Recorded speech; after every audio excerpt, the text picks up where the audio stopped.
introduction. One time I had someone get up that didn't know me, and so they read the resume in front of everyone, and I was at the back and I'm going, these people either think I've done a lot or I can't hold a job. I don't know which. Thanks, Craig, right, for making it from the heart.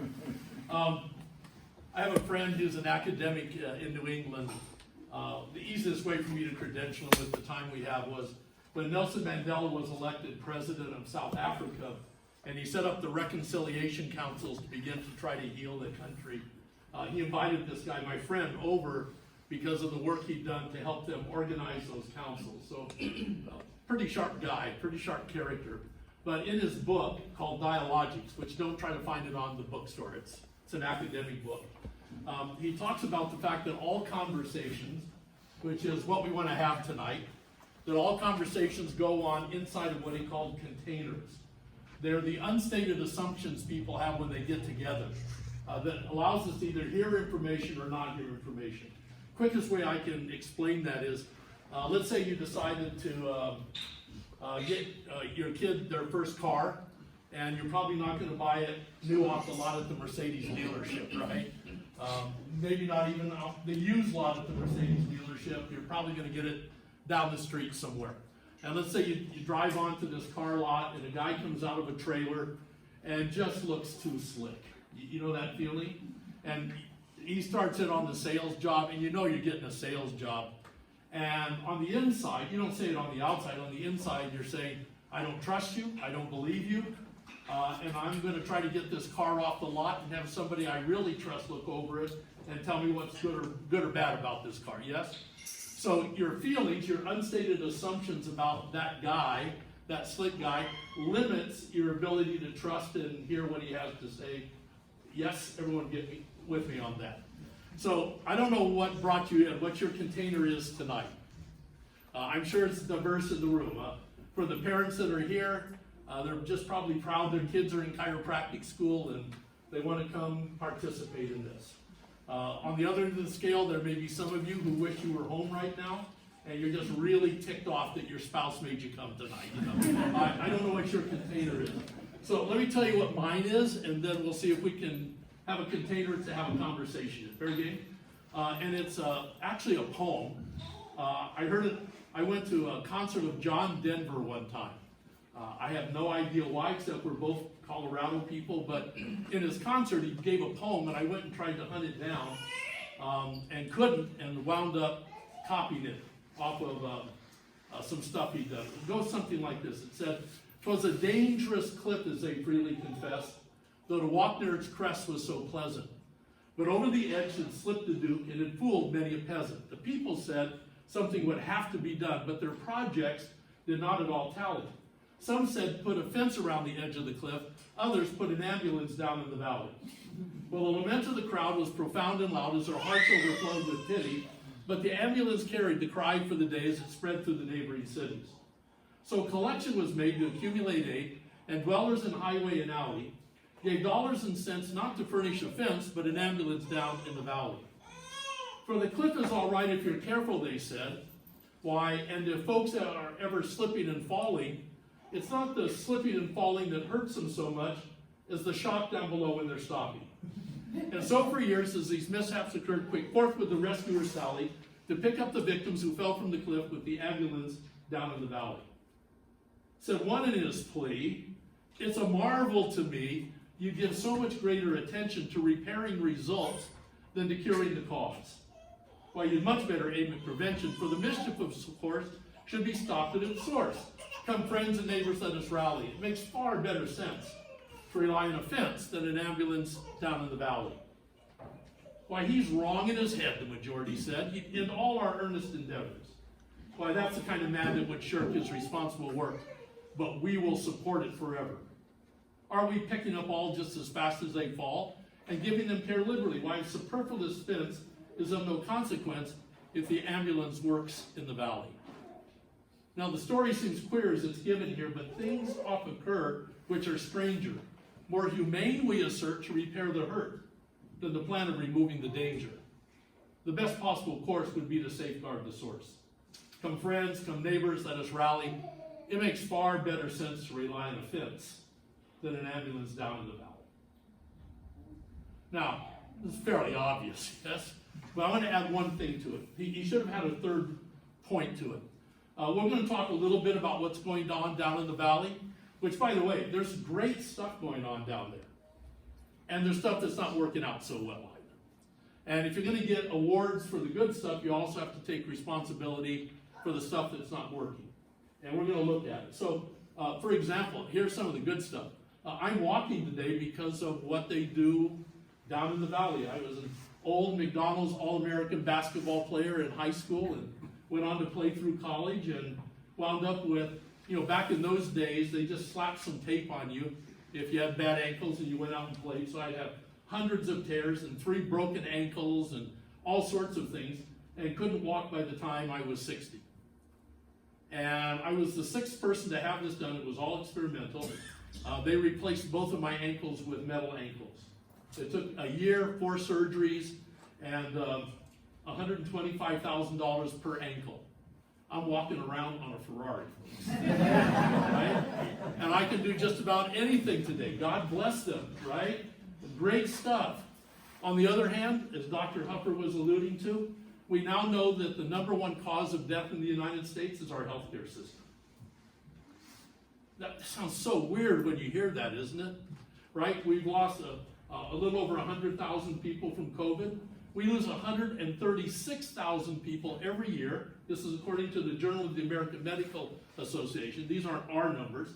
We lose 136,000 people every year from reactions to drugs. Now, this is not malpractice. These are people rightly diagnosed, rightly prescribed drug. They just had a reaction to the drug. 136,000 deaths a year from that. Then you add to that the malpraxis, which is Harvey Rosenfeld in his book Silent Violence, Silent Death said somewhere between 80 and 150,000 deaths due to actual malpractice. Mistakes. Say, well, 80 and 150, that's quite a range. It's because once these things occur in court, the court's records, part of the settlements are that that information, those technologies that can't be utilized. So, just round it off to 100 grand, 100,000 people. Added to the 136, we're at 236,000 deaths a year. And then, my daughter was a victim of this. I'll talk a little bit about it later. There's somewhere, according to the U.S. government, between 100 and 300,000 deaths a year that occur in hospitals that are just covered up for insurance purposes. They call it the white cloak of silence, right? Just take the low end, let's say 100,000. So we're at 336,000 deaths a year, but roughly 1,000 people a day are dying every day because of our healthcare system. #1 cause of death. So great stuff going on down there. There's some stuff that isn't working. You follow me? And we just need to be aware of that and honest about it. So the poem talks about the valley, right? Ambulance down in the valley. And then the issue is, can we build a fence? If tonight we get anything done, when you walk out of here, you'll have a good idea of what it takes to build a fence on your cliff. Right? We don't want that to go away down there, just in case. But you know what? I don't want that to be my only option, and I don't want to have to do it because I didn't do the things necessary to keep myself healthy. Does that make sense? We have a good friend. His name is Dr. Eric Plasker. He's sort of famous. He wrote a book called The 100-Year Lifestyle. And basically the premise of the book is that the fastest growing demographic in the United States today are people that are going to live to be 100 years of age.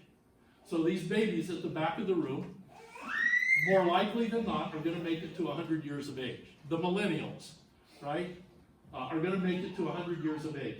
That's not the question any longer. The question is, what are the last 25 years going to be like? In a nursing home? Not knowing your spouse and your relatives? Laying around in diapers? Or the last 25 years going to be out exploring the world, having great sex? I don't know. What are those last 25 years going to be like? The problem is you can't make the decision at age 75. It's the behaviors that you create now that are going to determine what the last 25 years are like. That's the fence. And so tonight we're going to have a pretty good idea when we walk out of here, at least what kind of things we should look at to build that fence. Fair game? Go home and do it. And then here's the part that's not in the poem. I don't know about you. You can correct me if I'm way off on this one. But I did not get up this morning worrying about whether or not I had a disease and how to treat it. I didn't even get up this morning going, gosh, I wonder how I can prevent my diseases in my life. I got up this morning, I was visiting my grandson, who just started, he's a freshman at a college in up around Cleveland.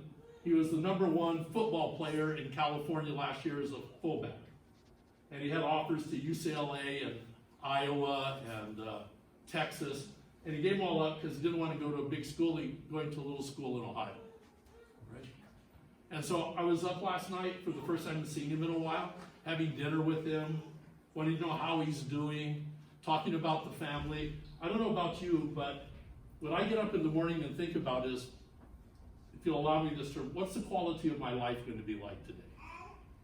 What are my relationships going to be like? What are my stress levels? What kind of creativity am I going to encounter? Who are the people I'm going to connect with? You follow me?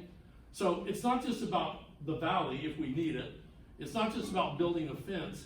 I guess we could say, how do we scale the cliff? Because every human being I've ever met, what they're interested in is creating more in life. More quality, more experiences, a better life for themselves and their families, yes? So everything we talk tonight, are about tonight, the conversation is going to be in those 3 categories. Fair game? When we walk out of here. So that's my container. If you're at all interested in that conversation, that's where we're going tonight. I appreciate you being here.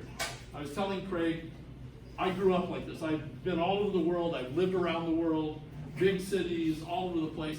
But I grew up in a place like this, Los Lunas, New Mexico. Right? Your high school is big here. K through 12, you have 600 students. My high school, 7th grade through 12th grade, we had 200. The grade school I went to was 2 classes. 1st through 3rd were in one room with one teacher.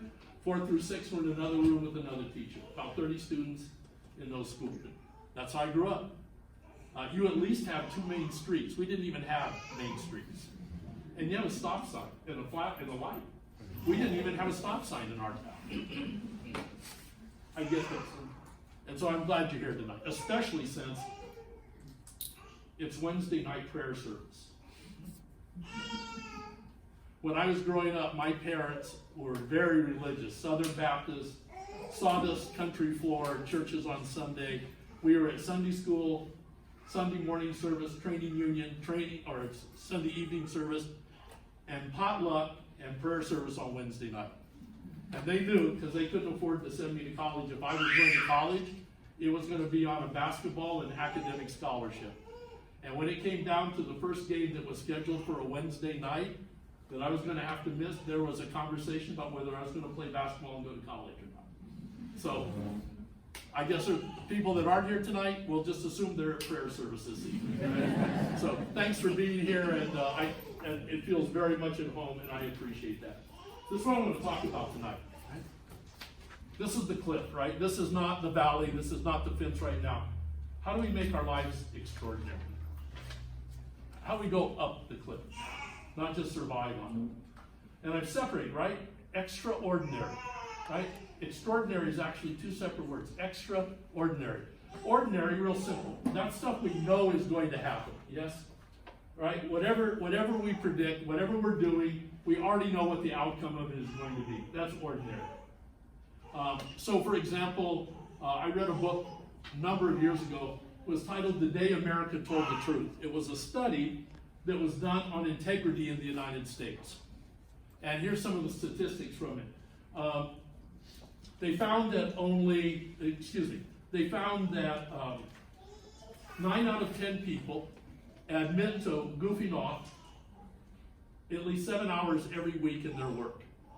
So basically, 1 day every week, they're not working. In little pieces, right? Coming in late in the morning, leaving a little bit early, taking extra time at lunch, looking on the internet when they're supposed to be working. If they added it all up, 9 out of 10 Americans who are in work are basically only providing 4 days of service when they're getting paid for 5. Yet they're still taking the check for all 5. I don't care how you stack that up. It's called stealing. You follow me? They found, for example, that only 3 out of 10 Americans believe in all 10 of the 10 commandments. Now, all Americans believe in some of them, right? That thou shalt not kill one, we pretty much, all of us have come to grips with, agreeing to that one. But not coveting our neighbor and their stuff, that's asking a little bit too much, right? So, in the area of sexuality, for example, oh, by the way, this one always surprised me. They found that 9 out of 10 people in America regularly lie at work and at home.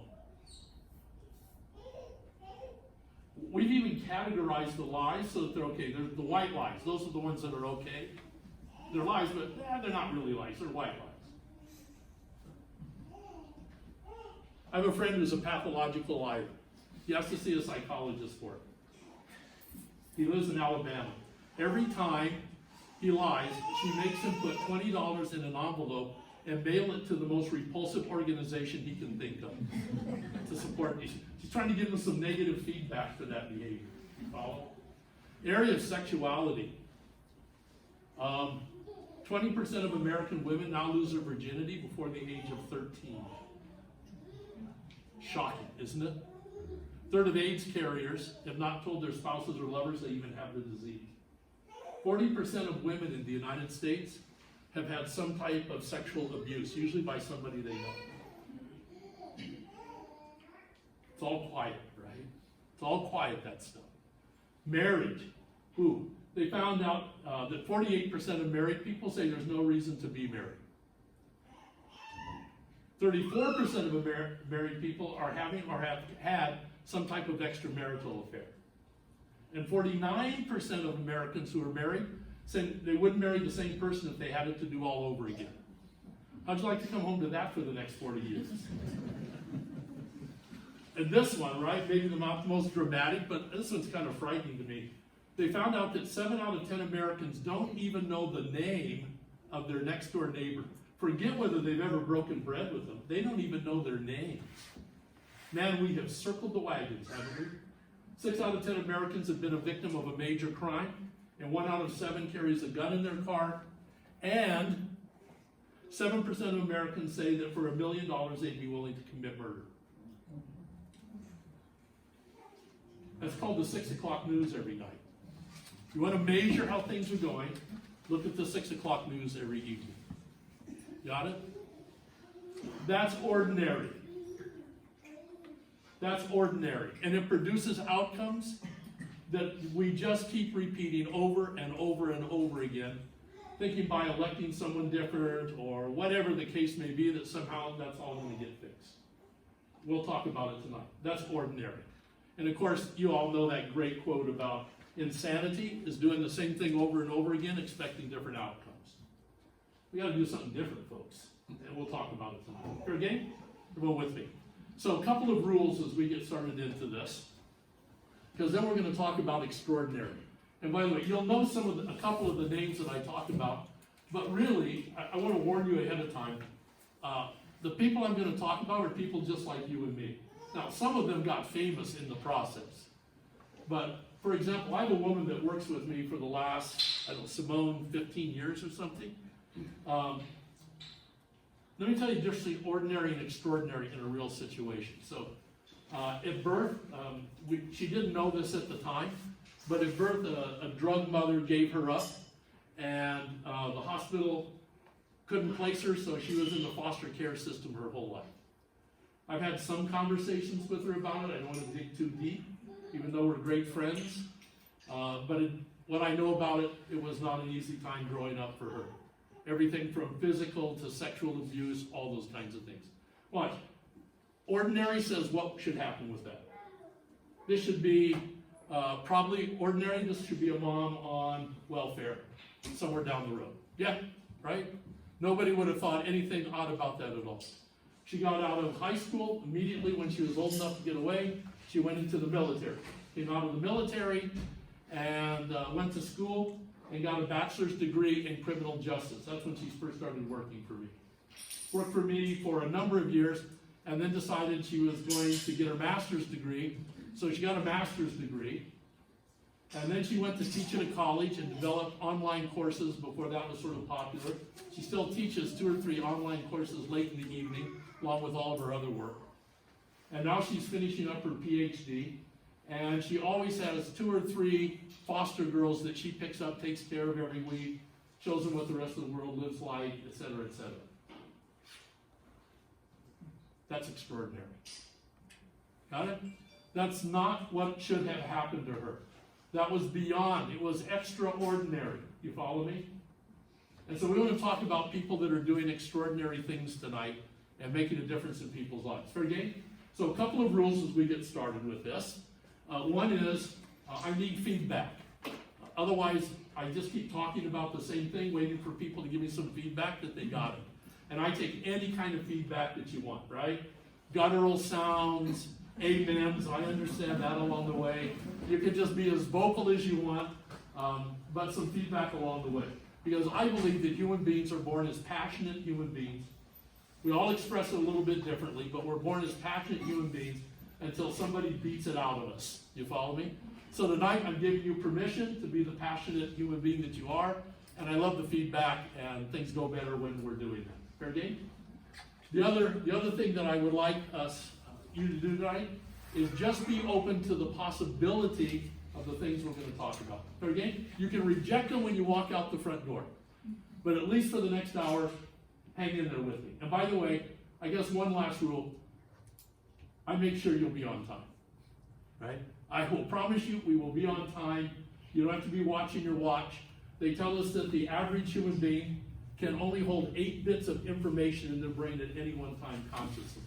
Now, unconsciously, biologically, there's 50 trillion functions going on in your body right now that you're not even aware of. All those cells and all those things are talking to each other and adapting to the environment. So a lot going on inside of you right now. But what you're aware of, you can only hold about 7 to 8 bits of information at a time. That's a phone number, folks. If you've ever been somewhere and someone said, hey, call me tomorrow, and you have to walk across the room to write the number down on a piece of paper, on the way across the room, you have to repeat it out loud, don't you? Right? Otherwise, you'll lose one of those 7 digits. You'll be walking 555-1389, 555-1389, and if on the way there someone says, do you have the time? Crap! You got to go look the phone number up again, right? You have to drop one of the digits and give somebody the time. So you know what? I want all the space that's available in your brain, because probably some of it's already used up. You're worried about what's going on with the kids at home. Did you lock the car? You know, all that kind of stuff. So I need at least the 3 or 4 spaces that are blank for the information we're talking about tonight. You got it? Fair game? Okay. So I'll make sure that we're on time. That's just one other thing you don't have to worry about. And by the way, I'm going to ask, in fact, I have to. Every room was always split 50-50 on this. There's the people that go, you know what? Everybody makes too big of a deal out of time. It's all going to work out. Just relax. Let it flow. We'll all get there at the right time. How many people fall in that category? There you go. It's 50%. And then there's people like me, right, that go, I got a schedule. If you're early, you're actually on time for the appointment. If you're on time, you're actually late. And if you're late, don't bother, because I have other things to do. How many people in that category?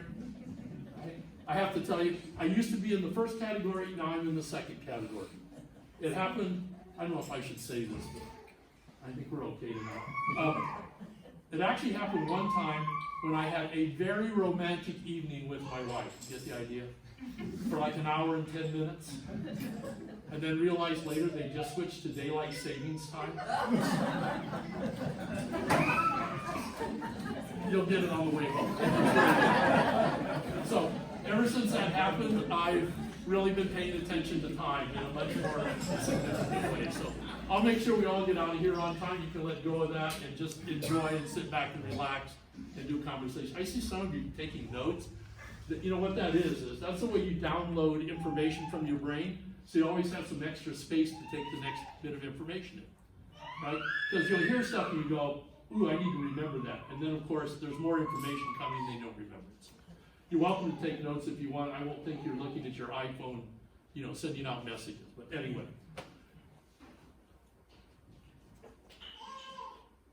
You ready, Greg? Yeah. So really, this is a discussion tonight about how we show up. How do you show up in life? And I'm going to suggest 5 things this evening, but let's go. And the first one is this. So when we're talking about extraordinary people, you have to understand that the human spirit, the human potential, the human capacity is, in my opinion, unlimited. That there are a lot of extraordinary things going on around us all the time, but we're so overwhelmed by the ordinary that we don't see them. I'll give you an example. Craig brought up the COVID thing, which I was not going to do tonight, and I don't need to now. But 1 out of 19,000 people are going to get COVID. 1 out of 19,000. Has anyone in here lost anyone or have a friend that's passed away from COVID? Because I'm not being insensitive when I say this.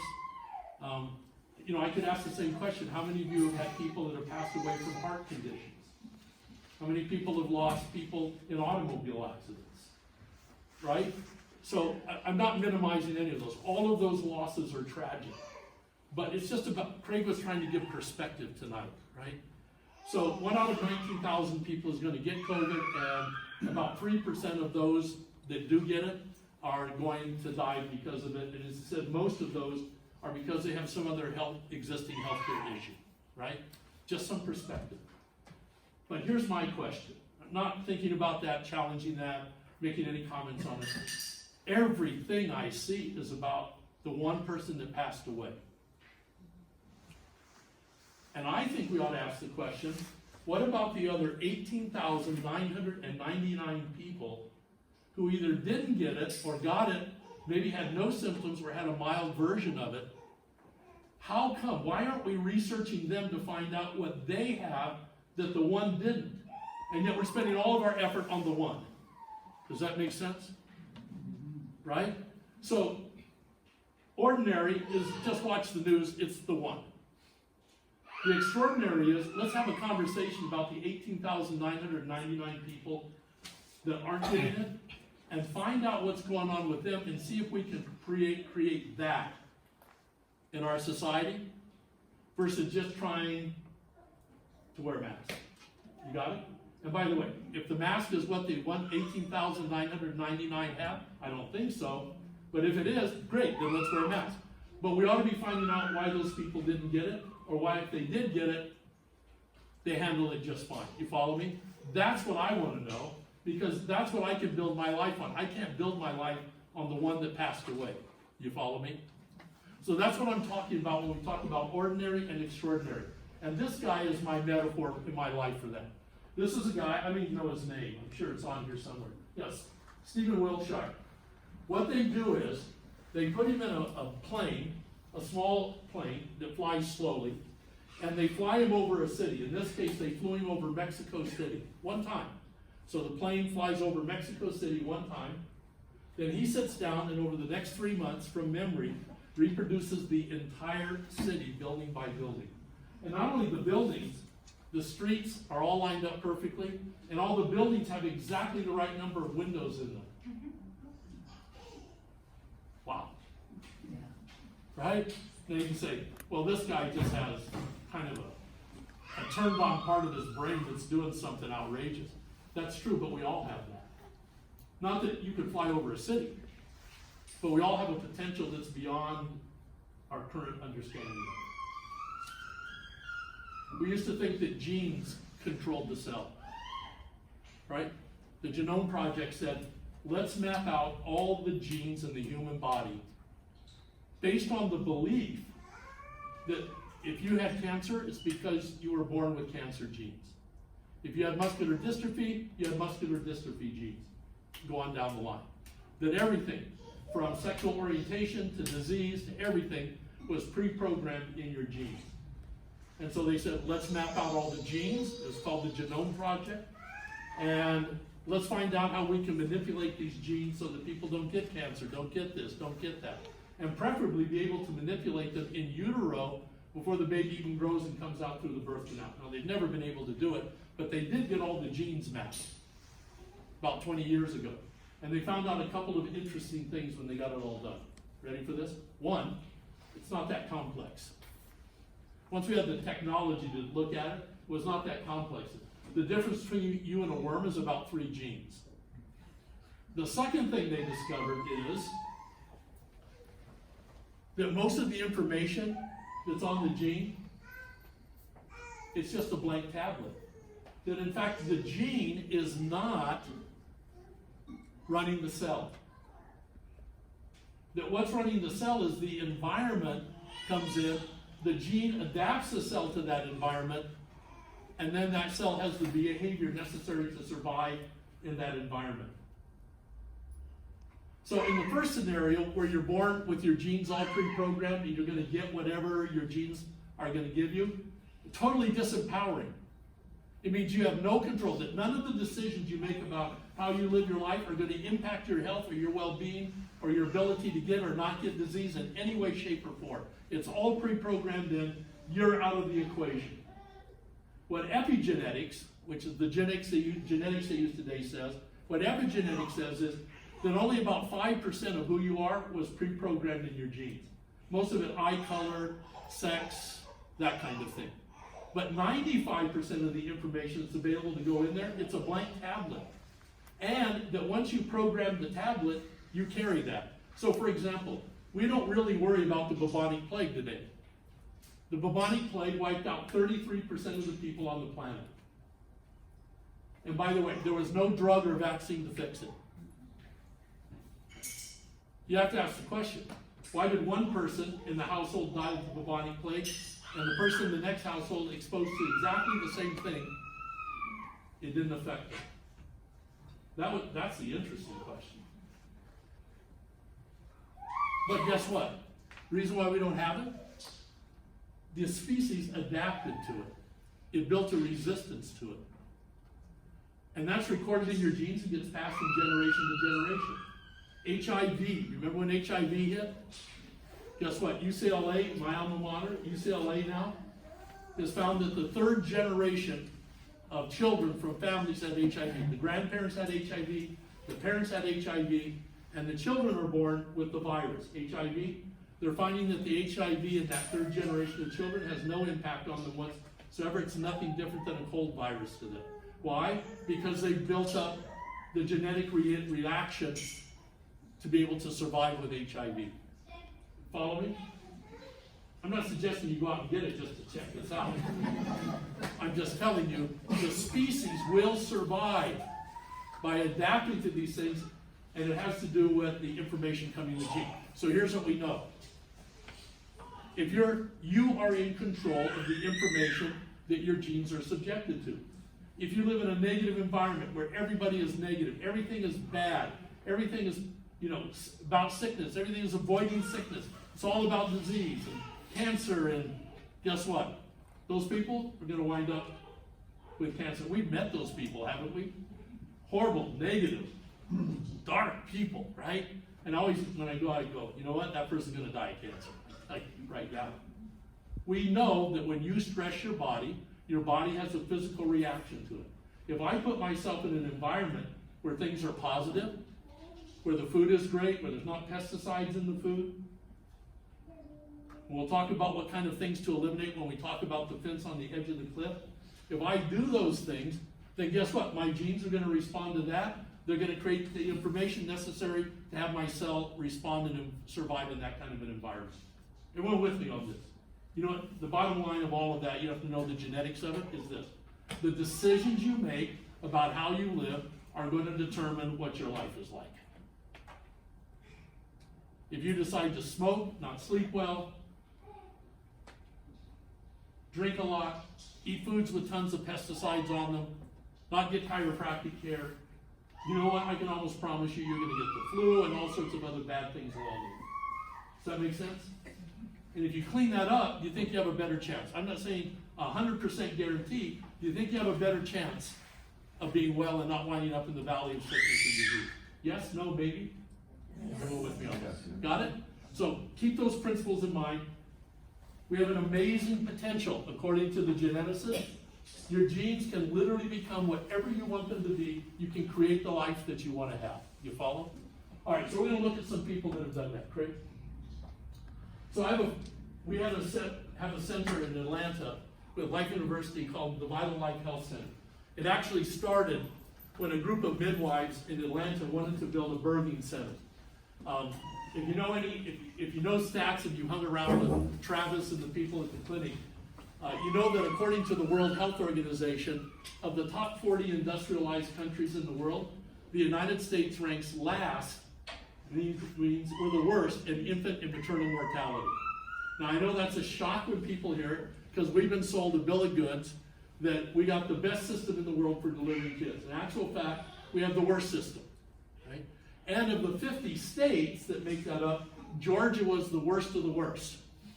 A child born in a hut in Botswana had a better chance of a child surviving statistically than a child born in the best hospital in Atlanta, Georgia. So the governor finally decided we need to let these midwives, who are all nurses, most of them graduated from Emory University with nursing degrees. These are not people, out delivering cows at 2 o'clock in the afternoon and at 3 o'clock delivering kids, right? These were midwives taking care of people. They took for 40 years, took care of women, their prenatal care, but when it came time to have the birth, the woman had to go to the hospital, and that's when all the problems started. Being hooked up, machines interfering with labor, C-sections, those kinds of things. So the governor said, give them what's called a certificate of need, basically a license to open a birthing center. Well, you can imagine what the health department would require if someone's going to open up a birthing center. And by the way, all appropriate. I'm not demeaning it. You have to have doors that are certain width, so if they ever had to get a gurney in for an emergency, they could. They had to be within a mile of a hospital that would take emergency cases in case something came up, blah, blah, blah. So these nurses, midwives, wonderful human beings, great caretakers, have no idea about business and no money. So they got to the end of the year and they didn't have the things done necessary to open up. Not because of lack of effort, just simply because no money, no business sense. So the state said, you got one more year, get it set up by December 24th, or you're going to lose your certificate of need. I met them in June. They still had nothing done. And I said, you know what? Life will partner with you. Because if we have anything in life, we have business skill and money. So we partnered with them, and we got it done. In fact, one of the requirements was that there was a construction crew on site by that deadline, December 24th. So December 23rd, we carried in 3 pieces of drywall and a toolbox and set it down, which officially gave us the right to say we have a construction crew on site. Right? They've had 400 births now at the birth center. Not one of them have they had to transport a woman to the hospital. They almost did one time, because they have one part of the building, and Life University, we have a joint reception room, has the other part. And they had a woman almost 30 hours in labor, and they finally said, we're probably gonna have to transport her. Almost all the people that are there under care, the midwives have always supported chiropractic, because they know the births go easier. So they said, can you send down, it was a woman who had just graduated, she'd been with us for 6 months, a life grad. Those parents that are here, these are what your kids are going to be doing, just so you know. Dr. Brenna Waters. They said, can you send Brenna down and have her check the patient, or check the woman before we transport her? Brenna went down, crawls up into bed with her, checked her, gave her an adjustment, did some maneuvers that we teach at Life to relax the pelvis, called the Webster technique, and 30 minutes later, baby's out, baby and mom are fine. And I told Brenna, a couple days later, I said, you saved that woman's life. She goes, oh, no. I said, no, you did. Not now, but on her next birth. One of the big epidemics that we have in our society are women that have had C-sections. That when the uterus heals, like any cut, like any trauma, it heals with scar tissue, yes? You cut, you're going to wind up with scar tissue for the rest of your life. What happens on the second birth, when the placenta digs into the uterine wall, attaches, it also digs into that scar tissue. And then, when the placenta comes after the second birth and has to tear away from the scar tissue, it creates bleeding that they can't stop because of the scar tissue. It's a major issue in the United States today. And I told Brenda, you saved that woman's life. Not on this birth, on her next birth. You follow me? Extraordinary, right? 6-month grad, crawling into bed, giving a woman a great adjustment so her baby would come. I doubt they'll put her name in a book, but she made a difference in that person's life. Extraordinary. Because the ordinary thing would have been what? Off to the hospital, strap them in, interfere with the birth, stimulate the birth with some drugs, have to go in probably with a C-section. You get the whole thing, right? Change the course of that woman's life. No, not yet. So, at the center, I'll tell you one story because it's going to come into play later. Now, how many people know who Sidney Crosby is? Oh man, I'm from New Mexico. I don't know this stuff. Sidney Crosby is who? Not just a hockey player. One of the greatest hockey players of all time. He's the face of the NHL for all intents and purposes, and had 2 massive concussions on consecutive nights in Tampa, Florida, in the playoffs probably 8-10 years ago, a while ago. And it ended his career. The ordinary thing to do with people with concussions like that is they sit them in a dark room and hope that their brain kind of reprograms. His didn't. So 9 months after the concussions, he's still having headaches every day, still dizzy, still throwing up. And I saw this.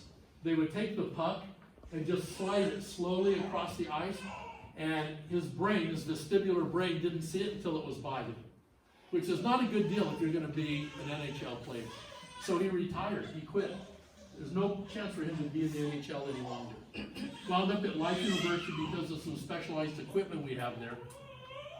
And they flew in hockey players from all over the United States so that when they put him on the ice, when we put him out on the ice, there'd be people there that knew what he was going through. He was there 1 week, all taken care of, chiropractic care, back on the ice, and a couple weeks later on ESPN, sitting there with the owner of the Pittsburgh Penguins and the head of our functional neurology department, and announcing his comeback and what a comeback he had. First game back, 4 goals. They've won the Stanley Cup, I think, twice since then. Anyway, Sidney Crosby. So hang on to that story. It's going to come up a lot. So there's a center in Atlanta called the Shepherd Center. It's probably one of the top 2 or 3 spinal trauma centers in the United States. If a president got in an automobile accident and was paralyzed, they would fly them into the Shepherd Center in Atlanta, Georgia. Right? That's what they do. Right? And the guy who runs it, his parents started it decades and decades ago. He's probably in his 60s now, and in a wheelchair. He had a surfing accident early on in life. The right side of his body is partially paralyzed. He can walk, but he's in a wheelchair most of the time. And so James came into the clinic because we have a mutual friend, and she said, you're going to go in and see what they're doing at the Vital Life Center. And so Lori made him come in. And, you know, this is medicine to the highest degree. He came in, he was courteous, he's a very nice gentleman. Watched what we did, didn't say a word for about 4 hours, and then left. Came back another time, in there for about 3 hours, and he was talking to patients this time around, wanting to know what happened, what their experience was. They didn't know him from anybody, so they loved just dumping their stories on him, about their kids and all that kind of stuff. And came in the 3rd time and said, I want to get under care. So we got him under care, got all the stuff done, and he was there probably almost 3 hours. And one of the things they did besides getting him adjusted was, the reason he came in, he said, was, you know all the problems he has, but the reason he came in, said his shoulder, which he'd had a number of operations on, he said his shoulder on a pain scale on an average day, on a scale of 1 to 10, is around an 8. And he said he's never experienced in years less than a 5 or 6 in pain, 24 hours a day. Took tons of drugs to deaden that kind of pain for him, his left shoulder. And so the chiropractor neurologist in the clinic said, we're going to give you this rubber ball with your right hand. We want you to start squeezing that rubber ball. And he resisted. He goes, there's nothing wrong with it. He's like, this part of my body is partially paralyzed when I can barely squeeze it, but it's my shoulder that I came in here for, not this. And this kid explained the whole neurology and why doing this might have an impact on this. And he had to explain it 2 or 3 times. And after he got him to do this for a while, James started moving his arm and lifting his leg, which he hadn't done. And he walked out of the clinic 3 hours later and said his arm for the first time in years was a 3 or a 4 relative to pain. But here's what he said. I put the quote up here. When this kid would explain, when our neurologist would explain why this was impacted by this over here, you kept saying, we don't think that way. We don't think that way. The way we think is, the ordinary way is, go in and do something to my shoulder. Inject something. Do a surgery. Do something to my, give me a drug for my shoulder. We don't think that way. And Ryan, the chiropractor, I call him a kid because he's a kid. Of course, almost everybody is a kid to me these days. Ryan said, well, how's that other stuff working out for you? Right? We don't think that way. So watch, if we're going to do something extraordinary, we've got to start thinking a different way. And I'll tell you what I think it is in about 2 seconds. Fair game? We need to start thinking a different way. The problem with the ambulance down in the valley is not money. There's more money down there. 20 cents out of every dollar produced in the United States goes to the ambulance down in the valley. We spend more money in the United States on healthcare, 3 times more than any other country that's close to us. The closest country spends $2,600 per person per year for healthcare. In the United States, we're right up around $8,000 per year per person. And of all the pharmaceutical drugs produced in the world, the United States, which makes up 5% of the world's population, we consume 50% of all the pharmaceutical drugs produced in the world. If drugs and money was the answer to healthcare, we should have the healthiest society in the history of the world, and we don't. You got it? It's a matter of how we think about what we're doing. Because down in the valley of sickness and disease, here's the mantra. If you look up the definition of medicine, it doesn't say anything about drugs and surgery. We've had medicine for 8,000 years. We've only had drugs for the last 95. Penicillin was the first drug. Medicine's been around a lot longer than drugs. That's just our current technology. You follow me? Say, well, what is it then? Look at the dictionary. It says this. Medicine is the diagnosis and treatment of disease. That's medicine. The diagnosis and treatment of disease. The current technology is drugs, radiation, and surgery.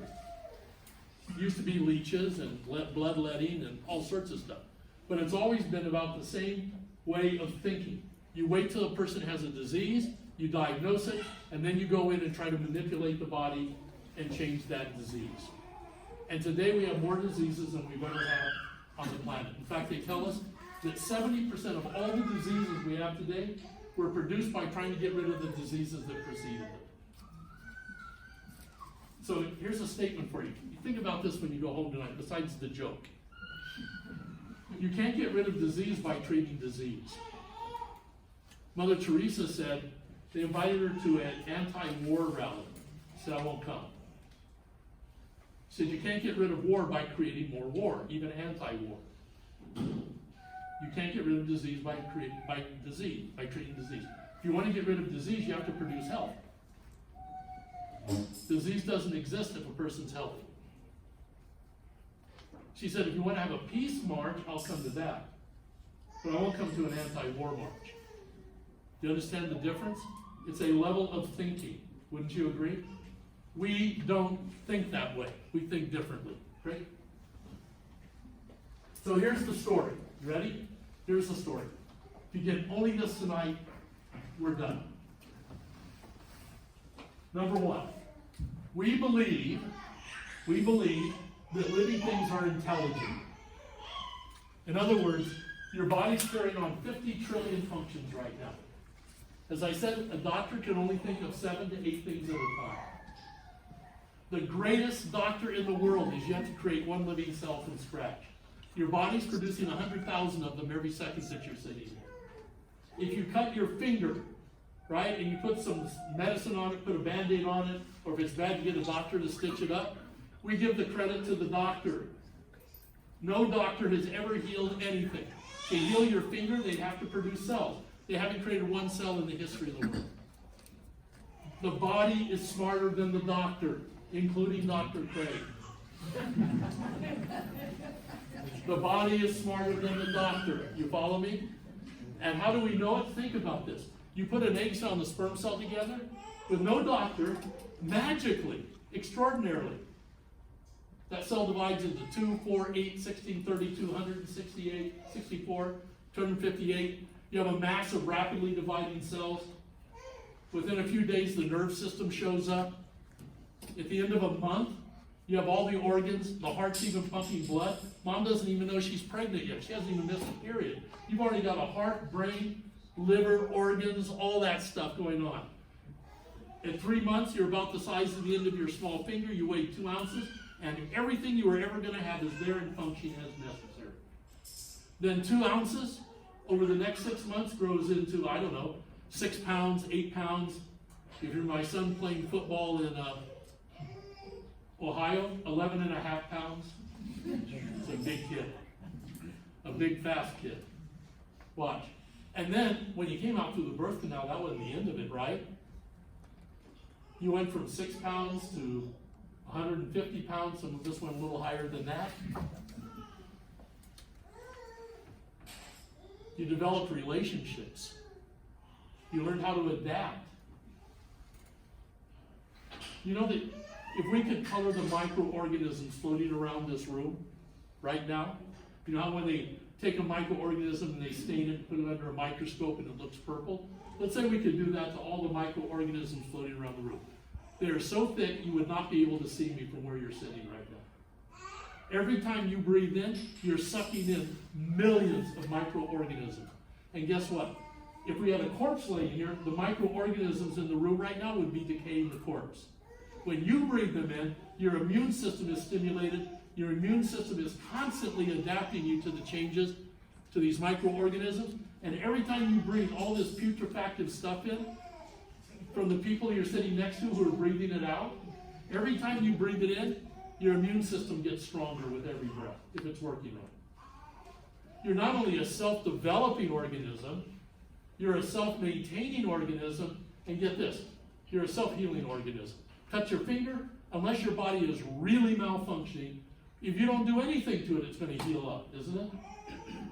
The only thing that heals is an alive, well-functioning body.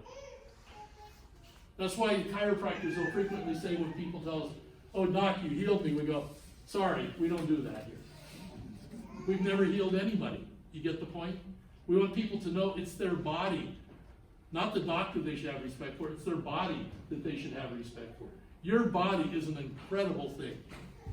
So, quick comment, here's the way about thinking differently. You ready? Punchline. For 5,000 years, there's only been 2 views on who we are as human beings.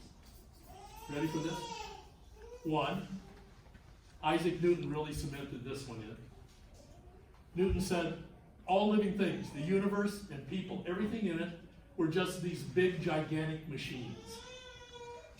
And if we understand enough about physics and chemistry, we can understand how the machine works.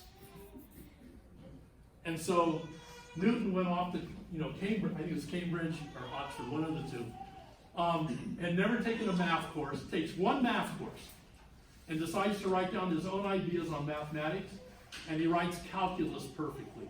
First attempt. So if you hated calculus in school, Newton's your guy. Pretty sharp character, but Newton's your guy.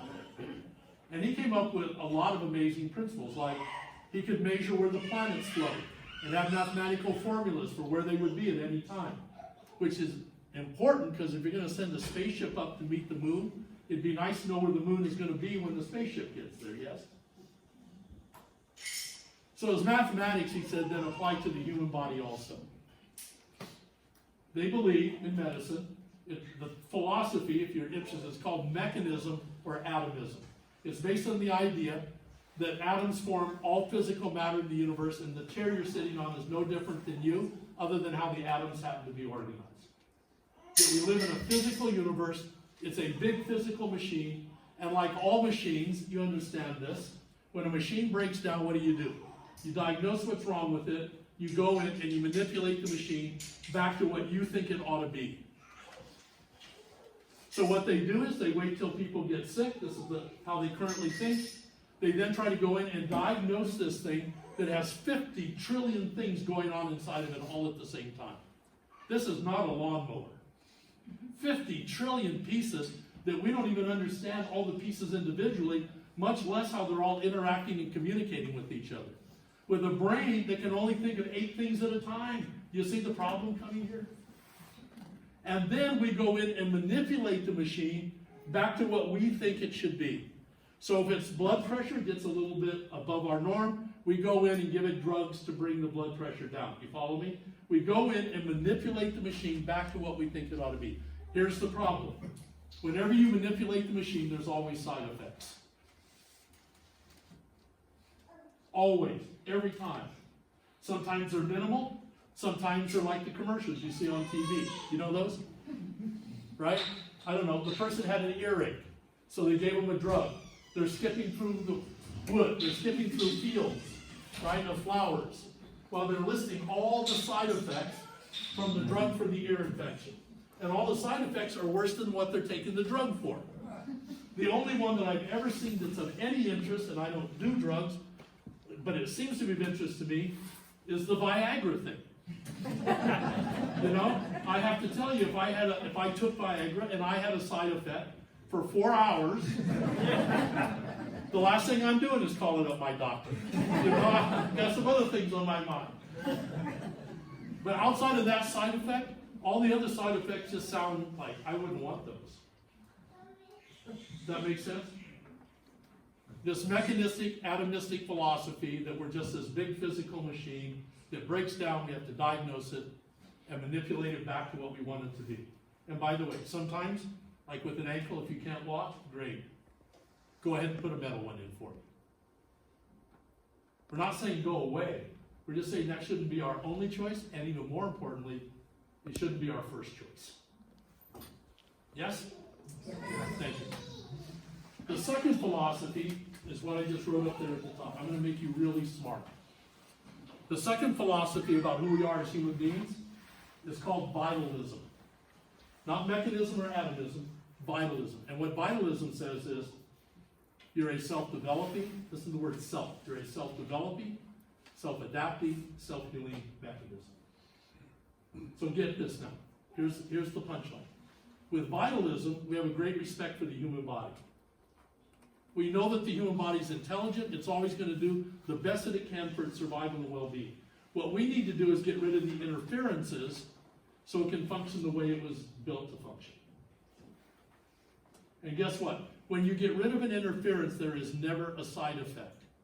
So for example, if somebody's eating food with a lot of pesticides in it, and you have them eat more organic food with less pesticides, I've never had a person have a negative reaction to eating less pesticides.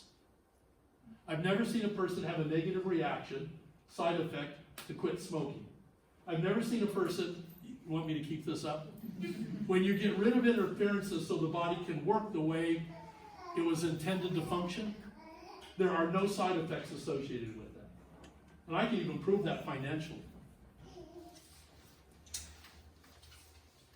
Malpractice for chiropractors, $1,000, $1,500 a year. For medical doctors, for some of them, especially specialists, it's that much a day.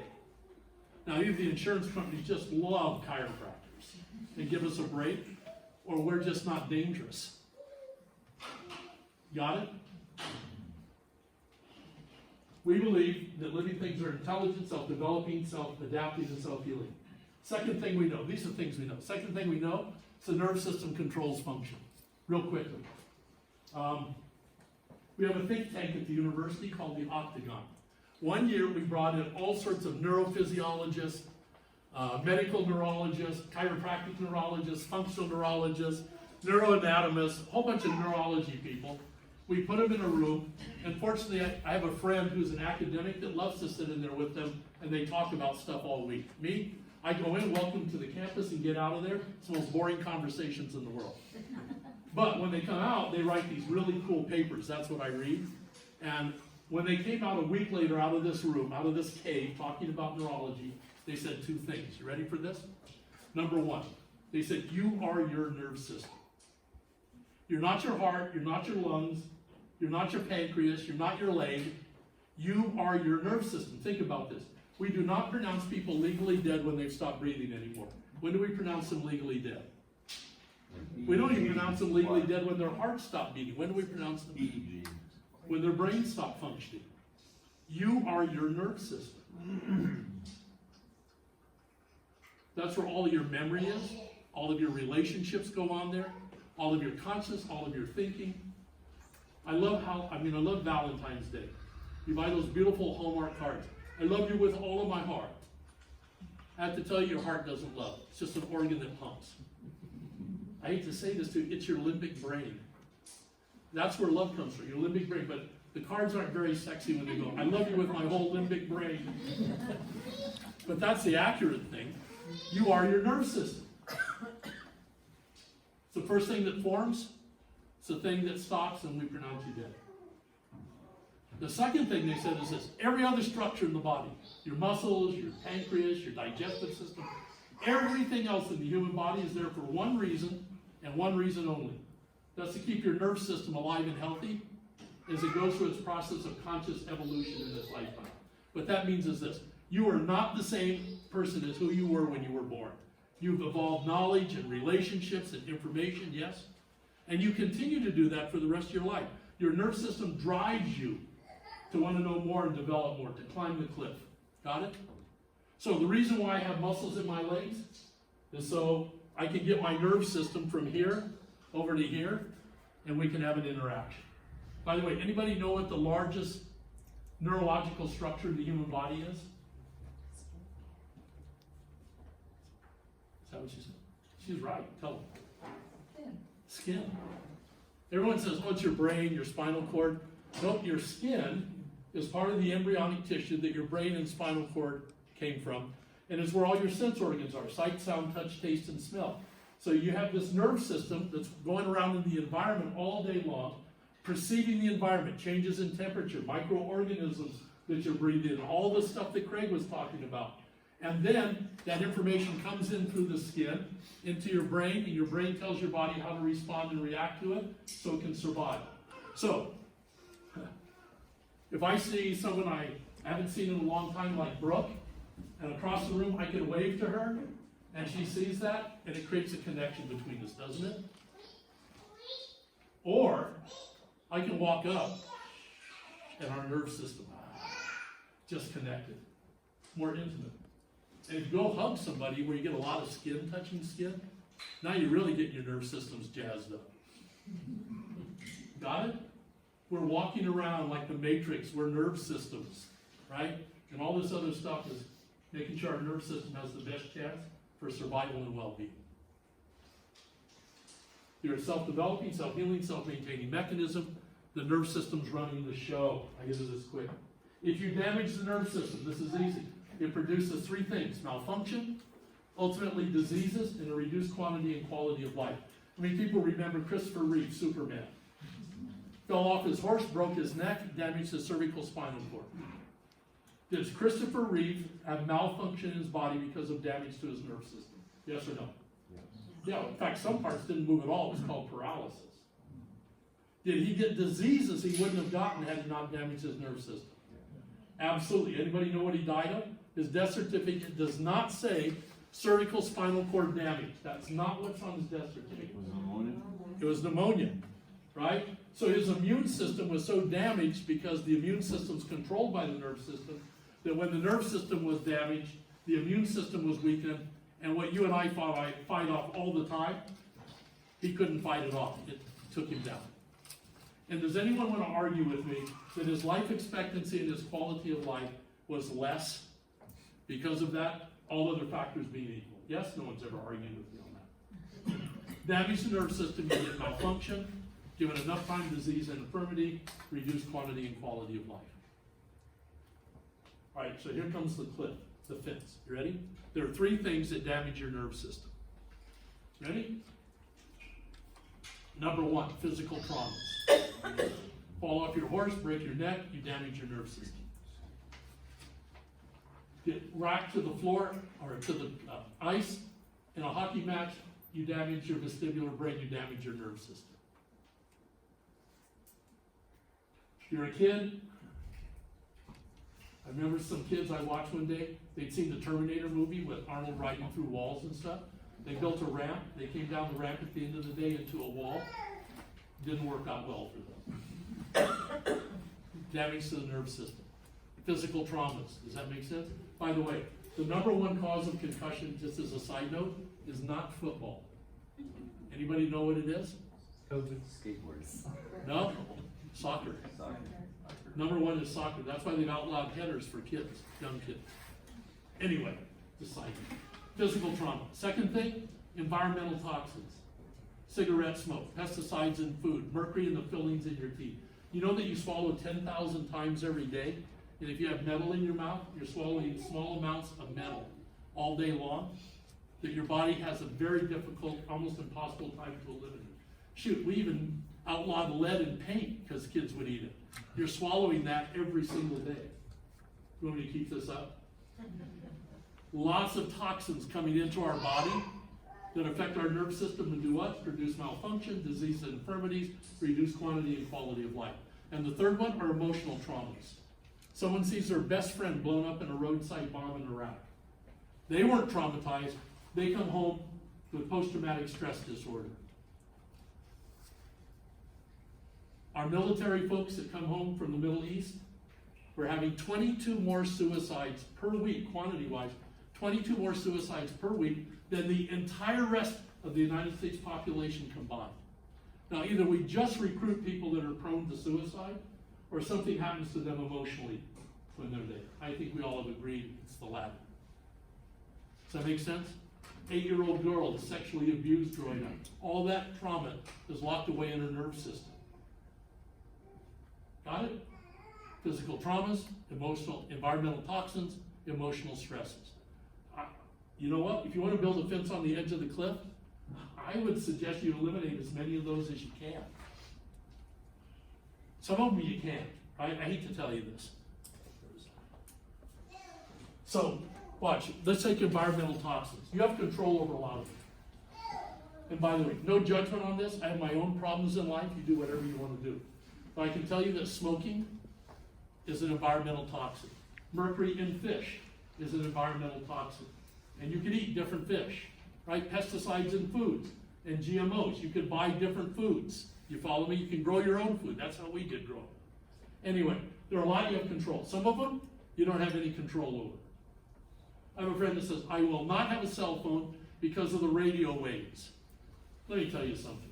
If I turn this thing on right now, there's a tower 5 miles from here that's sending out radio waves that's coming through walls, through cars, through people's bodies to get to this and get turned on.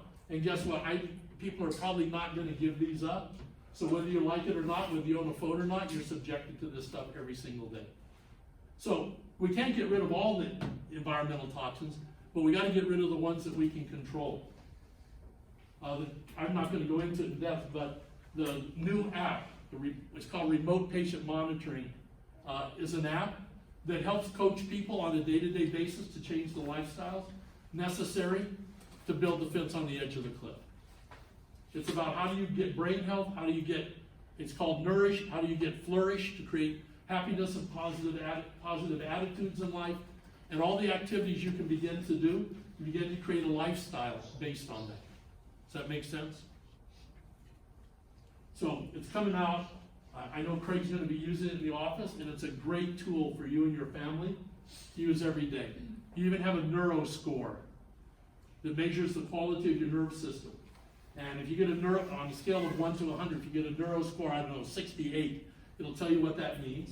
And then every Monday, you'll get pinged on your cell phone with 5 things to do that week that would impact your neuro score in a positive way. Like one of them might be, did you eat breakfast out of a box or Whole Foods? Right? And you mark down which days of the week you ate Whole Foods rather than out of a box, and you can see your neuro score going up or down. Right? This is about changing our lifestyle and beginning to build, not overnight, but beginning to build a lifestyle for ourselves and our children that's a fence on the edge of that cliff, along with chiropractic here. All of it's managed through the chiropractic office. Got it? Cool, yes? Yeah, très cool. Right? Très cool. What's the name of it? It's called My Lifestyle IQ. Right? My Lifestyle IQ. All right, so there are 3 nerve system damages. One of these damages, one of these physical traumas, a thing called subluxation, as you know, right? It's what chiropractors deal with. A subluxation is basically a malfunction of the spine that has a negative impact on the nerve system. People have always thought chiropractors were back doctors.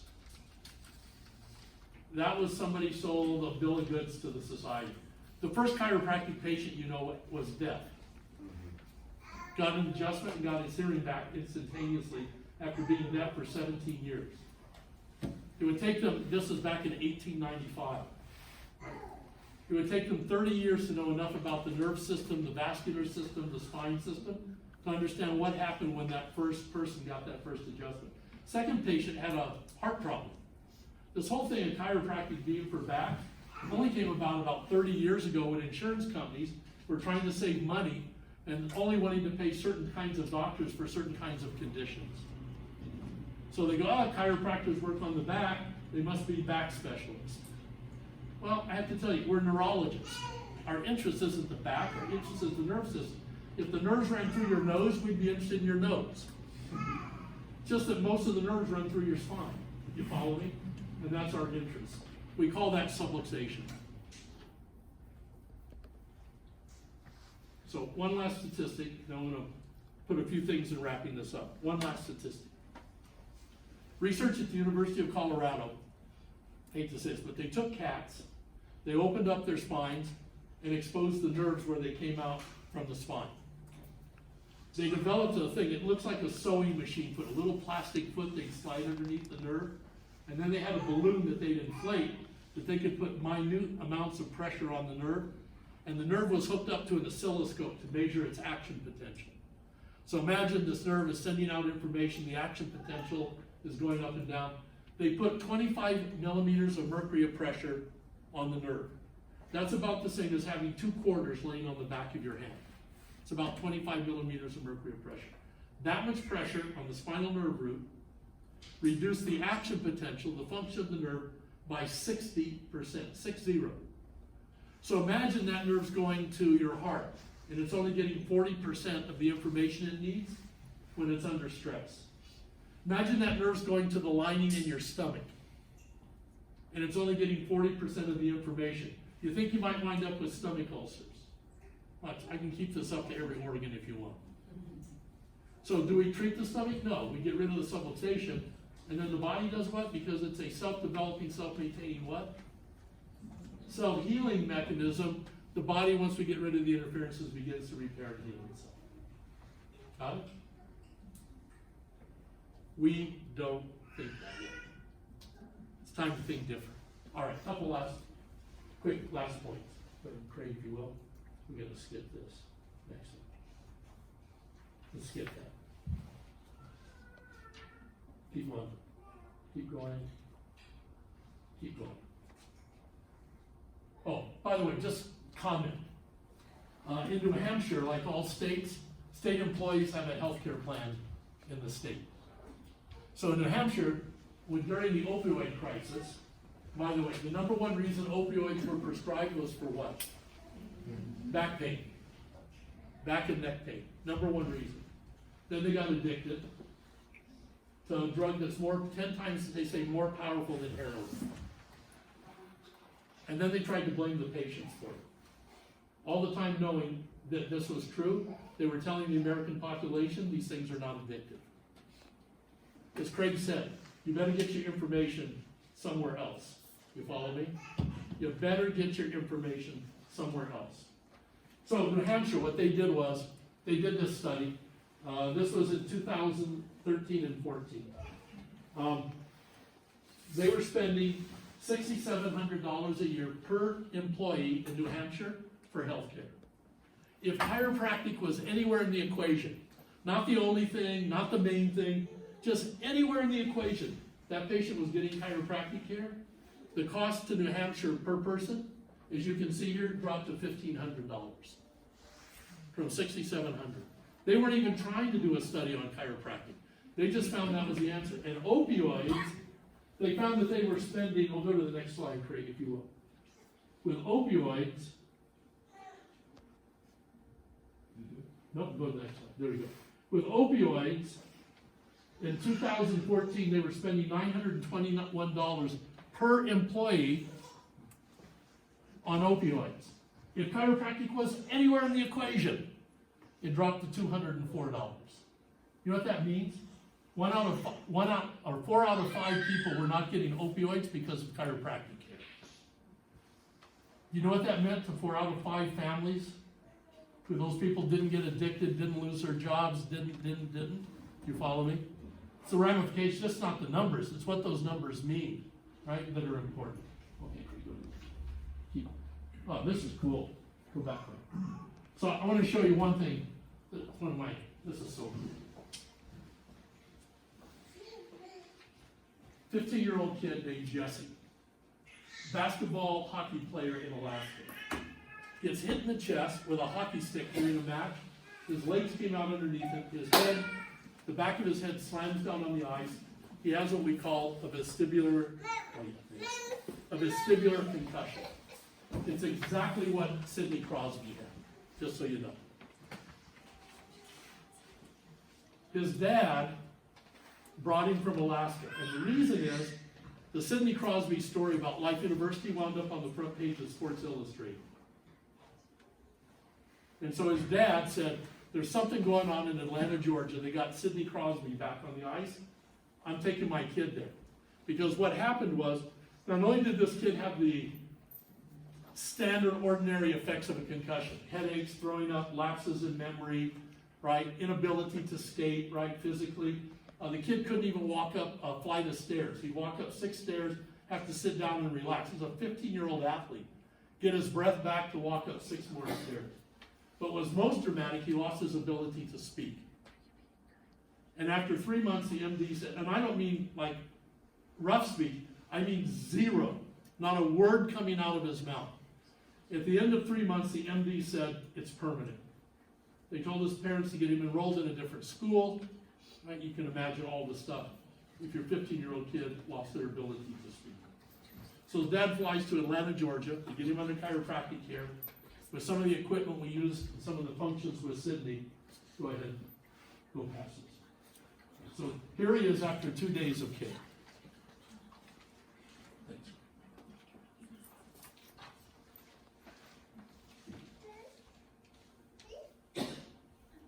We're not on.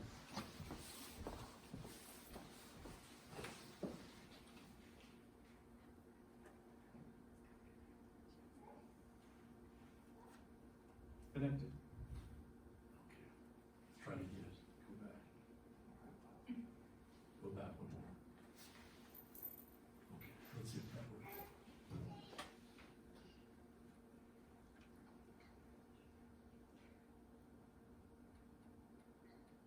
No. Let me see. Sorry.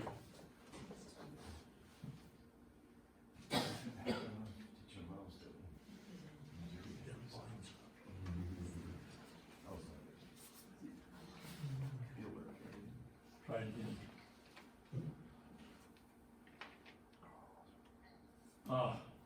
I can't show you. What he said there was the letter B. Bluetooth, it's connected, isn't it? Didn't it say it was connected? He said B. His dad started to cry. It was the first thing he'd said in 3 months. Right. See if that, I don't think it'll play any different than the other one.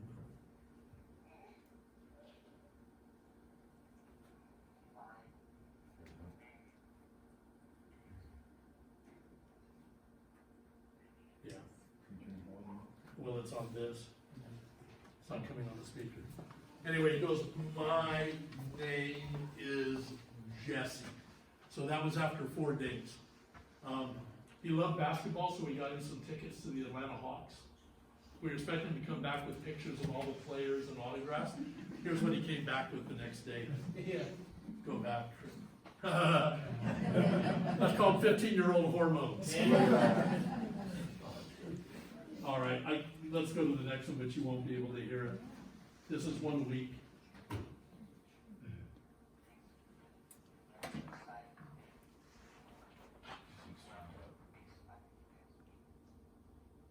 coming out of there, right? I know it's coming out of there. Can you turn the sound up? I don't know, I didn't look at It's okay.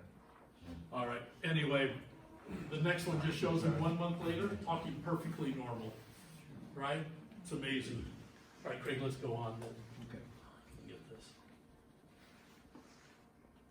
All right, last 3 points for you tonight on building an extraordinary life. I have a friend named Kevin Mayer. He's an engineer in Colorado Springs, where I grew up and raised my kids. He and his wife had a beautiful, perfectly normal daughter.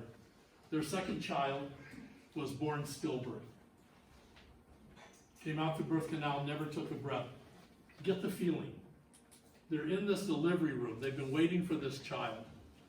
The child's now laying over here, and they're filling out the death certificate over here.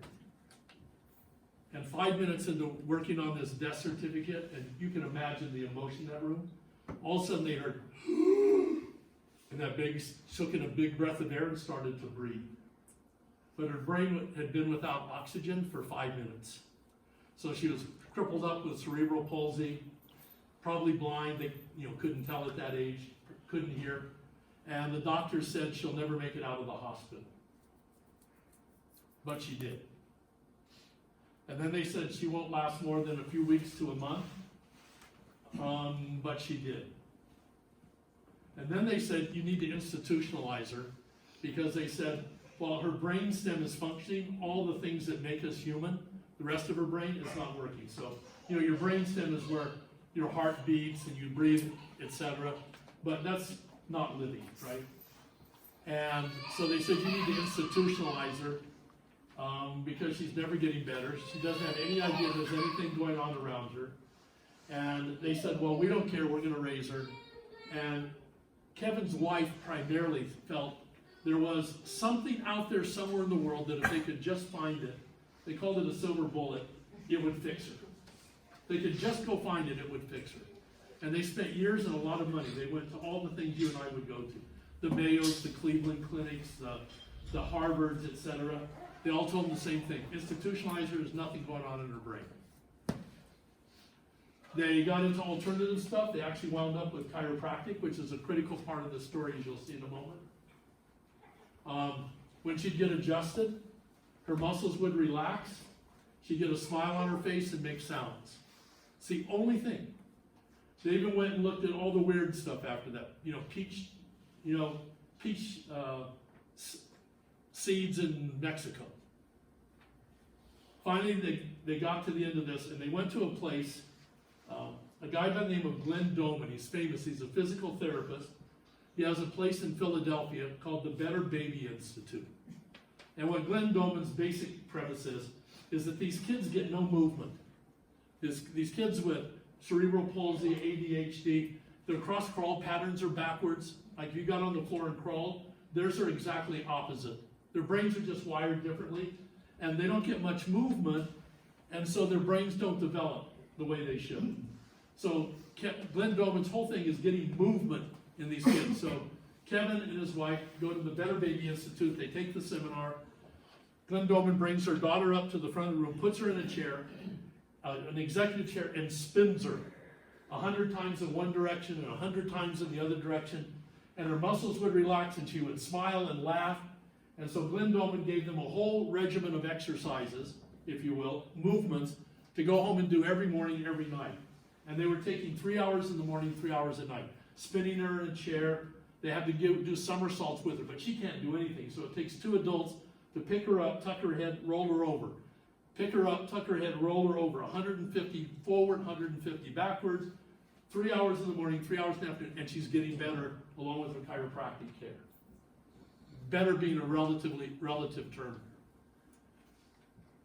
The wife had not given up the silver bullet idea, that there's one thing that's going to fix it. And they heard about a little Catholic church in Taos, New Mexico, where people were having some healing in some dirt in a little room behind the pulpit. And so she wanted to go down and put her daughter in this dirt. And Kevin said, no.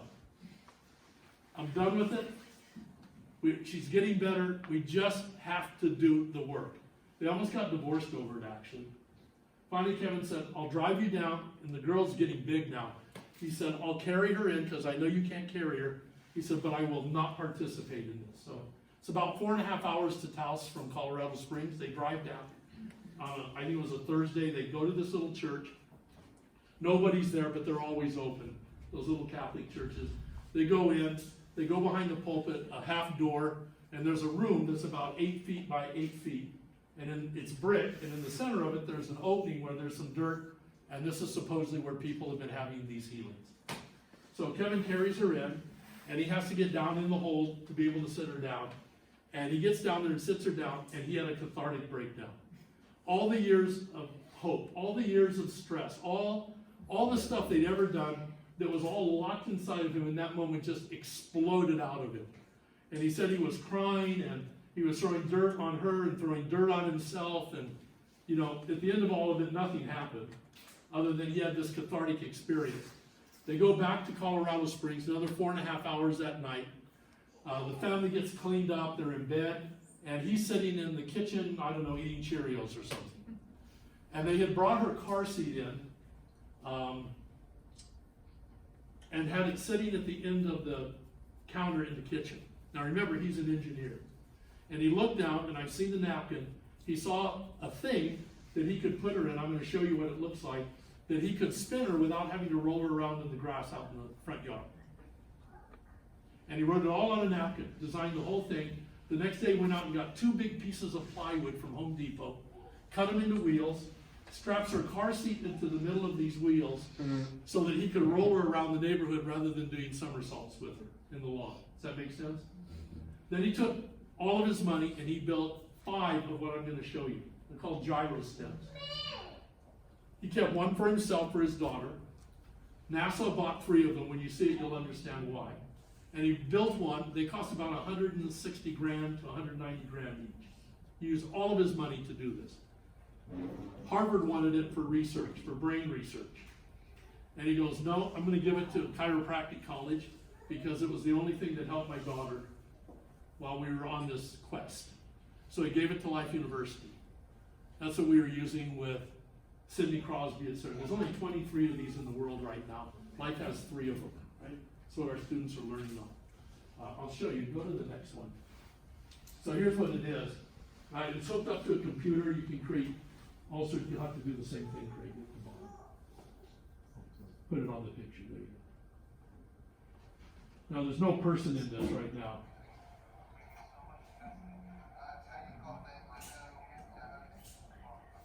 You get the idea?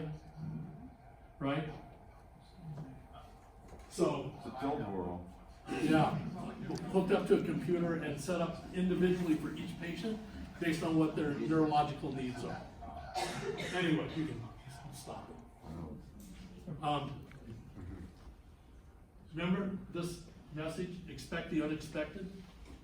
His daughter mainstream, graduated from high school and went to college. We don't think that way. If we did, she'd be in an institution right now. Got it? Miracles are happening around us, extraordinary things all the time, folks, if we just pay attention. but we're so overwhelmed by the ordinary that we fail to look for the extraordinary. Last two stories. Almost 20 years ago this year, my 20-year-old daughter wound up with a tumor in her chest. We found out later because she was born in Phoenix, Arizona, raised early on in life, in an area that we later found out had so many chemicals of a certain type of chemical in the water, it was 300 times greater than what the government allowed. And all the boys and girls in this neighborhood, in this area of Phoenix, the boys wound up with testicular cancer, and the girls wound up with tumors in their chests. And my daughter was one of those. And we took her to the hospital to find out what the tumor was to begin to address it. And two MDs gave us two options. We told them to take the least invasive option. They went in and did what they wanted to do rather than what we told them they couldn't do. And she died on the table because of what they did. I hated those guys. I mean, one of them sent me a note and said, "We're sorry we couldn't save your daughter." My note back to him was, "I didn't need you to save her, I just needed you not to kill her." I never have been around them again, but if I would have hurt them, I'm sure. At Life University, we have a really close relationship with the Dalai Lama. We teach some things in our positive psychology department that he's been trying to get universities to teach for years, called secular ethics: integrity, compassion, forgiveness, tolerance. Wouldn't it be great if our kids in school learned those things along with math? And that's what we're doing at Life. We're working with Stanford University and the United Nations right now. We're training K through 12 faculty all over the world on how to teach these things in school. Right? It's called compassion integrity training. In fact, in the app, you can take it. You can actually take the course that we're teaching around the world. It's a really cool thing. Or have your kids take it, right? Compassion integrity training. I had a private audience with the Dalai Lama. Go to the next slide. I think I put it up. Yeah, this is it, right? So here's what a private audience with the Dalai Lama is. By the way, he's a jokester. He's really fun, right? He's just fun. He's just a jokester. So the private audience with the Dalai Lama is, just square this off right here, like 20 by 20. So in that room, this is a private audience. Because he's a head of state, the CIA is responsible for protecting him while he's here. So that means there's 10 people in black suits talking in their wrists the whole time, right? 10 of those guys. Then there's, in China, he's considered a terrorist of all things because of the Tibetan issue. And so they have, you don't want the Dalai Lama being offed in your country, right? That's bad publicity, no matter what you think of the Dalai Lama. Anyway, so there's 10 guys in military fatigues with automatic weapons, hand grenades, knives strapped all over their bodies. So you got 20 of those people in the room. Then you got all the press and the monks, and that's a private audience with the Dalai Lama, right? In a little room about this big. And when you come in, the white scarf, it's a silk scarf. They give that to you, you hold it out. He takes it, says something nice over it, puts it around your neck. I gave him a piece of the Berlin Wall. I found out just before my father passed away. My father was this kind, gentle, sweet man. I obviously take after my mother, but I found out just before my father passed away that he'd been at D-Day. Never talked about it his whole life. He was one of those guys on the beach. Gratitude. Gratitude. He was a chiropractor then. He graduated in 1947 after the war. And practiced in Albuquerque, New Mexico until he couldn't anymore. And then my sister took over his practice. So the practice has been running every day since 1947. And my mom passed away a few years ago at age 93. She ran the front desk every day since 1947. Don't give her any awards. She complained about it every day. Every single day. She had to go down, you know what she said every day since 1947? Can't find one person to run the front desk correctly. So she had to go down there every day and do it, because there's not one human being on the planet could she hire to run that front desk correctly. That was my mom. I got a piece of the Berlin Wall about 2 weeks before they took it down. And I gave half of it to my dad, the other half I gave to the Dalai Lama. I didn't know what to get him. I didn't think he wanted a Life t-shirt, you know. Anyway, so we talked for about 20 minutes, just about all sorts of stuff. I invited him to the campus. He goes, okay. And then all of his secretaries go crazy because they have to make that happen. And so this is a picture right when we were getting done. Right after this, I walked out of the room. We had no conversation about my daughter, any of that stuff. I walked out of the room, and I had this wave of forgiveness just sweep over my body. Doesn't mean I don't hold those guys responsible. Just means I won't kill them. You follow me? If you're going to scale the cliff and be healthy, you have to have the ability to do that. Forgiveness. Next.